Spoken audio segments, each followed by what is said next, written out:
Hollow Falls is a town wrapped in mist, carved into the edge of a forest where the land slopes into a hidden valley. Its name comes from the way the river carves a hollow in the land as it tumbles over the falls, a place where the water forgets its path, and the town forgets certain things too: memories, old loyalties, and sometimes names.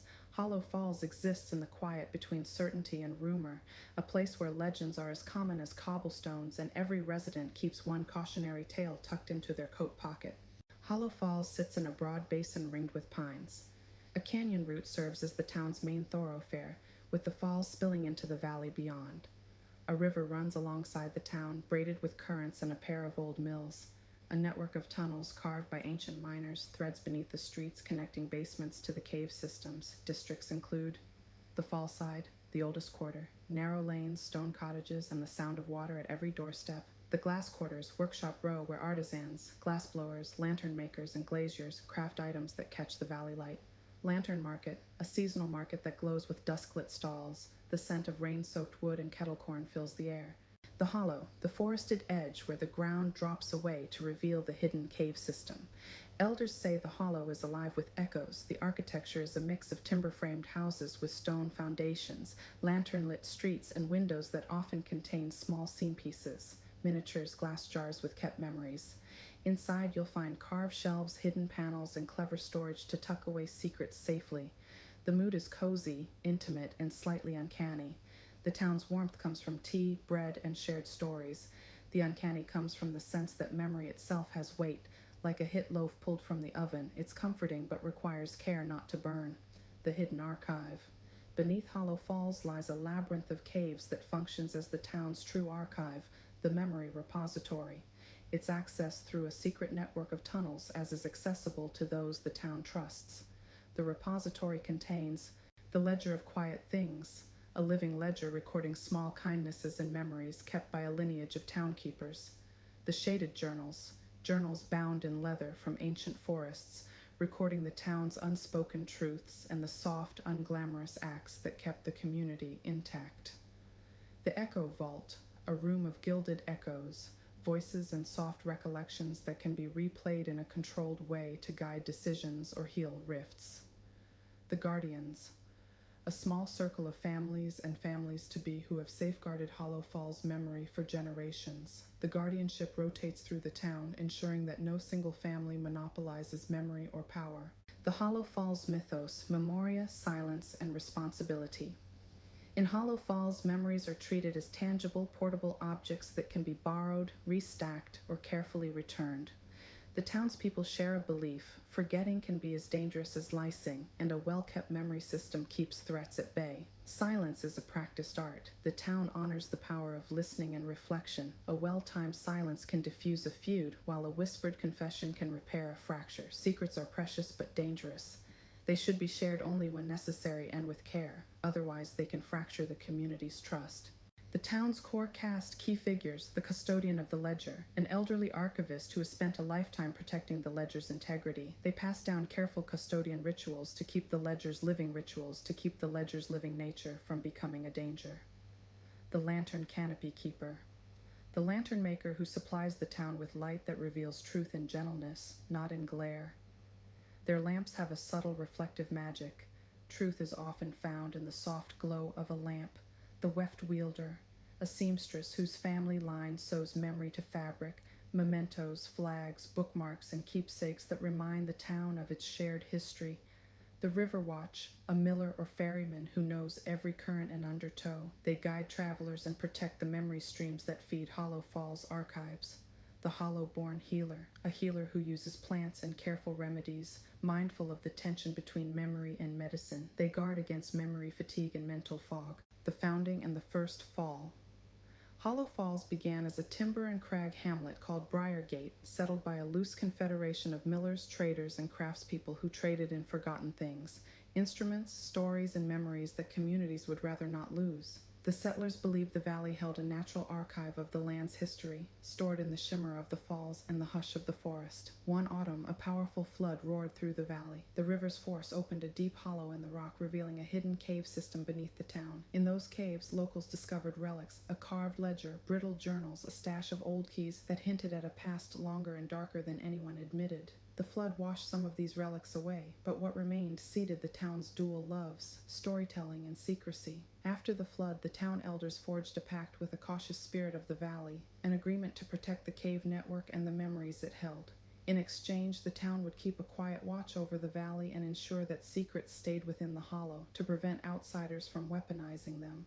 From then on, Hollow Falls thrived on a code: help one another, keep confidences, and never let a memory be weaponized. A Halloween unlike any other. The town of Hollow Falls is about to experience a Halloween unlike any other they've had over the past several decades since the first catastrophe. It appears as though that grim cataclysmic nightmare has returned once more, as if to remind the town of its haunted history. As a mysterious, thick, shadowy fog eerily creeps over the town, residents begin to notice frightening monsters and creatures taking root from the pits of the fog, as if some radioactive waste protruded and gave birth to such monsters and creatures. The town falls into panic as the monsters and creatures begin to attack them, as if they had unleashed a proclaimed war with the town of Hollow Falls itself. What transpires is a string of nefarious thefts that may seem silly and juvenile at first, but turns out to be the pile-up of a larger grand scheme. The mastermind orchestrator behind the charades is stealing the cherished, sacred memories of the town for a grim awakening to come. Entry 1. The night the bell first howled. In silver light I learn to howl. When the moon returns, I greet the night. A memory kept where shadows prowl, the first scream born of autumn's bite. Hollow Falls, long before the tunnels beneath the streets had names, the moon loomed low and round, a perfect silver coin pressed into the sky. The pine-ringed basin still smelled of wet bark and hearth smoke. The townsfolk gathered in their cloaks near the bell tower, where the newly appointed steward of Hollow Falls, once a hunter, now sworn to peace, taught them a strange reverence. Do not curse the moon that changes the flesh. Respect it, and it may yet spare your soul. They say every town holds one secret it cannot bury. For Hollow Falls, it was a single claw mark, carved deep into the rope of our old bell tower. I found it at dawn, slick with dew and something darker. The rope's fibers had been bitten through by force, as if an animal, or something not quite animal, had lashed out mid-transformation. The villagers gathered beneath the spire, whispering of beasts in the woods. But I knew the woods. I had once hunted there, before I laid down the rifle and took up the steward's oath. The mark was fresh, the blood was old. Last night had been Hollow Falls' first Halloween Eve celebration, our attempt at joy before the frost set in. The pines shivered in the basin wind. Children carried lanterns shaped like open mouths, and somewhere between the laughter and the cider steam, a boy, barefoot with soot on his face, looked up at the full moon and howled. The sound stopped the music cold. No one spoke. Even the mills by the river seemed to quiet, and then without a hand on it, the town bell rang. One heavy note rising out of nowhere, as though something had gripped the rope from above. When we searched, we found nothing, only the mark, one clean stroke, deep as a confession. The townsfolk now believe a creature stalks the falls, a lone predator drawn by the boy's mockery of the moon. They whisper of werewolves and curses, but I cannot shake the sense that this is not a stranger's doing. This was no beast from outside Hollow Falls. It was one of us, and perhaps, though I dare not write it plainly, it was once me. Observations and clues collected. Clue 1, the claw mark on the bell rope, angled upward, not a wolf's reach. Clue 2, the boy's howl timed precisely before the bell's toll. Clue 3, witness reports of a shadow moving along the bell spire. Clue 4, silver residue embedded in the rope's fibers, possibly hair. Clue 5, old hunter's journal, mine, missing from the steward's office. I've begun keeping this record not to prove innocence, but to remember what Hollow Falls itself forgets. There's a truth buried beneath the pine roots and the echo of that bell, and on the next full moon I intend to dig it up. End of Entry 1. Entry 2, the boy who howled. Morning came pale and wide-eyed. The mist clung low in the basin as though the valley itself were holding its breath. I summoned the boy to the chapel's side room. No gallows, no cuffs, just a stool, a candle, and a view of the bell tower through the cracked window. He called himself Nathan Pike, son of a mill worker.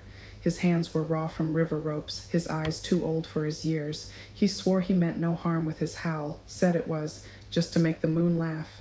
But when I asked what he saw after he howled, his face changed. He said the bell moved.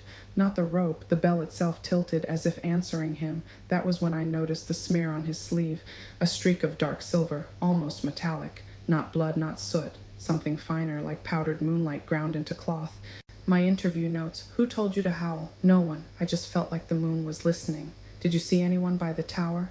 A man, but maybe not. He had no face, just a shine. Describe the sound the bell made. It didn't ring. It called back. After the questioning, I inspected the rope again. The claw mark had deepened overnight, as if the fibers were still bleeding. Threads that were once golden now hung gray and stiff. Someone or something had touched it again while the town slept. A few villagers claimed they heard pacing on the rooftops. Others saw a figure kneeling beside the old miner's tunnel near the hollow. One woman swears she heard a howl answered by a second, softer one. They are beginning to name the unseen thing, the bell wolf, but I cannot let panic breed superstition, not yet. There are patterns here, and in the faint silver on Nathan's sleeve, I caught the scent of pine resin, the same that stains my own coat from years of night patrols. From this, new clues arise. Clue 6, silver residue confirmed on Nathan Pike's clothing, non-natural reflective under moonlight. Clue 7, second mark appeared on bell rope within 12 hours of the first discovery. Clue 8, witnesses report 2 separate howls between the bell's tolls. Clue 9, old miners' tunnels beneath the hollow show signs of recent disturbance. Clue 10, the moon calendar in my old hunter's journal. Missing pages align with this year's full moons. Tonight I will descend into the tunnels alone. If the creature walks beneath Hollow Falls, I must know whether its prints match my own. Should this entry end here, let the next reader understand. The first lie of any hunt is who the hunter truly is. End of entry 2. Entry 3. Beneath the hollow. The townsfolk slept while I descended, lantern in one hand, pistol in the other, though I prayed I would need neither. The old miner's shaft gaped beneath the hollow, its entrance disguised by brambles and fog. The air inside carried that heavy scent again, wet pine, iron, and the faint tang of something animal. The tunnels twist like veins under hollow falls. Some lead to cellars, others end abruptly in rock walls that hum faintly when the bell rings. The old miners used to say the earth remembers what it swallows. Tonight, I believe them. 1. The first chamber.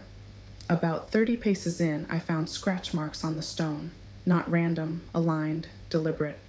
4 tall slashes, 1 shorter. The same pattern as the claw mark on the bell rope. At their base, embedded in the dirt, a silver button, engraved faintly with the insignia of the old Hunters' Guild. My insignia. Had I been here before? I couldn't recall, but the lantern light wavered against something etched nearby. Respect the moon, and it may yet spare your soul. My own creed, my own handwriting. 2. The Chamber of Bells. Deeper still, the tunnel opened into a wide, domed chamber. From the ceiling hung fragments of old bell rope, woven into a crude effigy, part man, part beast, crowned by a rusted clapper that still swayed gently in unseen wind. The air pulsed with sound, a low hum that rose and fell in rhythm with my heartbeat. I swear I heard a faint howl threading through it, soft and distant. Then I saw them, paw prints in the dust, large, heavy. But alongside them, footprints, human. The 2 paths crossed, circled, then merged. When my lantern flickered, the shadows moved wrongly. Too many shapes where only one man stood. 3. The relic found. Near the chamber's center lay a cracked recording cylinder, the kind used to capture voice on wire. I wound it once, and from its mouth came a grainy whisper, "Do not fear the howl, fear the one who taught it." Then a child's laughter, then silence. I pocketed the relic. The rope effigy creaked behind me, swaying though no breeze stirred. When I turned, one thread had snapped loose, its end charred and glinting silver as though burned by moonlight. New clues found. Clue 11, Hunter's Guild button belonging to Steward, recovered from tunnel floor. Clue 12, inscription matching Steward's own handwriting, respect the moon. Clue 13, bell rope effigy composed of multiple ropes, not a single strand, implying the claw mark above ground was part of a larger pattern. Clue 14, audio relic referencing the one who taught the howl. Clue 15, mixed prints, human and lupine, converging near the tunnel's end. I have begun to doubt the timeline of my own memories. If I once hunted beasts, perhaps the hunt never truly ended. Perhaps it simply turned inward. Tonight the moon waxes full once more. The villagers will gather for the second Halloween Eve, and if the bell tolls again without a hand upon it, then Hollow Fall's secret will no longer sleep beneath the earth. End of entry 3. Entry 4. The second toll. It happened again. At precisely midnight, under a harvest moon swollen pale with mist, the bell tolled twice, without touch, without wind, without prayer. Each strike rolled through the canyon road like thunder in a coffin. By the second toll, half the town was awake. Lanterns flared in every window. Children wept. The dogs refused to bark. And on the tower's rope, a new mark. This one deeper. 4 clean gouges and a 5th dragging long, as though whatever hand made it hesitated or remembered. 1. The gathering at the tower. The villagers crowded the square, faces white as bone in the moonlight. Nathan Pike was among them, his eyes glassy, fixed upward. He clutched the silver button I'd given him earlier, my own guild insignia returned to me, and whispered, "He's come back, steward. He's come to ring for himself." Before I could ask who he meant, the bell rope shivered. Slowly, impossibly, the rope began to move on its own. The bell swung once, then twice, and something dark fell from the belfry. A cloak. It landed in the dust beside us, heavy black trimmed with the Hunters Guild crest. Mine. I hadn't worn it in years. 2. The figure in the smoke. A shape emerged atop the spire, backlit by the moon, tall, cloaked, head lowered. The air rippled with a low growl, not human, not entirely beast. For a moment it mirrored me, my stance, my coat, my pistol at my hip. Then it raised one hand, palm out. Its claws gleamed silver, catching the moonlight as though offering it back. The villagers fled. Nathan stayed. He whispered, "He taught me the howl." When I looked again, the figure was gone. Only the sound of footsteps on the rooftops, then silence, broken by a faint laugh that echoed like a child's through the valley. 3. The clues that bled. I examined the fallen cloak. The lining was torn where the shoulder met the seam, threads blackened by soot, not blood. The stitching, identical to my own handiwork from years past. The inside pocket still held an empty cartridge and a folded scrap of parchment. On it, not a lone predator, a shared curse, the bell tolls for the blood that remembers. And beneath the words, a print pressed in silver ash, half hand, half paw. New clues found. 16. New claw pattern on bell rope. 5 marks. 1 hesitant stroke. 17. Cloak-bearing Hunters Guild insignia. Duplicate of steward's own. Clue 18. Parchment message referencing shared lineage of curse. 19 clue. Silver handprint matching claw pattern found beneath text. Clue 20. Witness Nathan Pike links figure to teacher of the howl. The villagers now speak of 2 bell wolves, one that hides in shadow and one that wears a man's name. If there is truth in that, then Hollow Falls stands between them, between what I was and what still howls my name from the tower. The next full moon falls in 3 nights. I will return to the tunnels before then. If I find him there, may this journal serve as both confession and record. And if I do not return, let the bell toll thrice. End of entry 4. Entry 5. The 3rd toll. The bell has tolled thrice. Each strike came slower than the last, like a heartbeat winding down. By the 3rd, Hollow Falls itself seemed to bow. Lanterns guttered. The river reversed its whisper. Even the pines stopped moving. And then I heard it, the same howl from years ago, but this time it carried 2 voices. 1. The descent of reflections.